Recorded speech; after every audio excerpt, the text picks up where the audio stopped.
ঘুরে দাঁড়িয়েছে ভারত। হ্যাঁ বন্ধুরা, ভেবেছিলাম হয়তো ভারত যেই টেস্টটা বর্তমানে চলছে, চতুর্থ নাম্বার টেস্ট ম্যাচ, এই ম্যাচটা হয়তো অনায়াসে অস্ট্রেলিয়ার সামনে হেরে যাবে, কিন্তু না।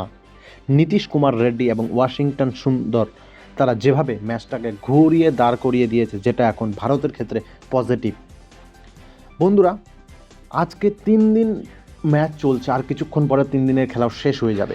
হয়তো এই ম্যাচটা ড্র দিকেই যাচ্ছে। তারপরেও ভারতের একটা মনের ভিতরে আশঙ্কা ছিল যে অস্ট্রেলিয়া তারা প্রথম ইনিংসে 474 রান করেছে, সেই রানটা ইন্ডিয়া চেস করতে পারবে কিনা। এবং ব্যাটিংয়ে এসে ভারত প্রথম থেকে একদম নাকানি চুবানি খেয়ে যাচ্ছিল।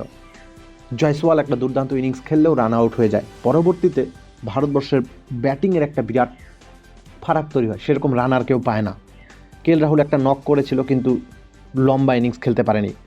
বিরাট কোহলি লম্বা ইনিংস খেলতে পারেনি, রোহিত শর্মা তো খেলতেই পারেনি, জাডেজা তাও ভালো একটা ইনিংস খেলতে পারেনি। কিন্তু আজকের দিন, তৃতীয় নাম্বার দিনে এসে নীতিশ কুমার রেড্ডি বর্তমানে তিনি 88 রানে রয়েছে 138 বলে। অন্যদিকে ওয়াশিংটন সুন্দর, যে কিনা 48 রানে রয়েছে, এই দুজন ভারতকে ম্যাচে ফিরিয়েছে।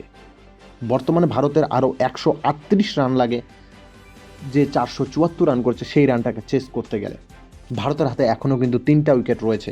তাই বলা হচ্ছে যে নীতিশ কুমার রেড্ডি এবং ওয়াশিংটন সুন্দর ভারতকে এই ম্যাচে আবার পুনরায় ঘুরিয়ে দাঁড় করিয়ে দিয়েছে। বন্ধুরা, তোমাদের কি মনে হয় ভারত এই ম্যাচটাকে জিততে পারবে? কিন্তু সময় খুব কম, আর মাত্র হাতে 2 দিন রয়েছে। ড্র হওয়ার সুযোগটা বেশি রয়েছে, যেটা আমার মত। তোমাদের মতামত অবশ্যই কমেন্ট করে জানাও।